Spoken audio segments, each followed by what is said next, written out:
เพอเกิดวันที่เหลอวันที่อีสังเฮามาด้วยบะหม่านแมนอยู่ค่ะห้าถ่อมตั้งในค่ะเตรียมคอมเมนต์กันเข้ามาอะไรอยู่ค่ะอ๋อโกนเกิดวันที่1เป็นโกนหักหลอดแล้วมีตัวจะหัดหารอ่ำกลมโหปันเพอง่ายๆโกนเกิดวันที่2ไหวกาขันอ้วยก็เป็นลำร้องโกนเกิดวันที่3เป็นอ้วยก็ตีหลีโทนโกนเกิดวันที่4ซือโยและมันเกิมโกนเกิดวันที่5ภูมิต่างเยืองอันก้วยหมังปอกเกาะเอากลางเจอว่าโกนเกิดวันที่6อยู่ไรกอบตั้งหากโกนเกิดวันที่7หมอไข่ปืนตาหันโตทบโกนเกิดวันที่8กูเมียวเตลัยพร้อมโกนเกิดวันที่9เจ้าเสียนป้ายว่นโกนเกิดวันที่10แข็งแข็งหืออำนั้นก็แก่นแข็งโกนเกิดวันที่11ถึงว่าโตซาติอยากไว้อีกนึงกวยก็คึดกับคึดปามโกนเกิดวันที่12โกนแก่ตีมีอวยก็เกโกนเกิดวันที่13นาฮักลีเฮ็ดก็โกนเกิดวันที่15ลีฮักโอยก็นำโกนเกิดวันที่15มาไกลโกนเกิดวันที่14เนาะลีฮักโอยก็นำ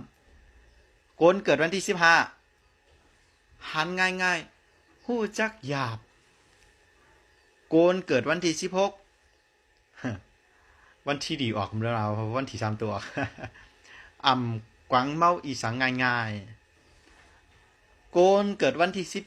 17ข้าเต็มทนกูเมียวเมียวโกนเกิดวันที่18ตีเตึงปังผูกกัดแขนโกนเกิดวันที่19มีแห้งตูแห้งเจอเต็มทนโกนเกิดวันที่20เลือดลมเหมือนว่าไม่ปิวกวยหลีห้าโกนเกิดวันที่21โอนอ่อนอาจุนหลีโทนโกนเกิดวันที่22เงาต่อไปเพ่งเป้งโกนเกิดวันที่23ยุ่มย้ำนับย้ำนำกัดโตเก่าโกนเกิดวันที่24มีน้ำเจอกวางขวางโกนเกิดวันที่25เพียบเตี้ยมเหมือนห้องเข่าในตรงหน้า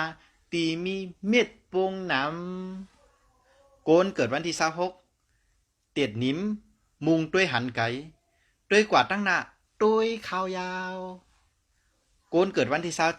27ซือโยตราเพ่งเป้งลีเจอจับเจอจอยโกนเกิดวันที่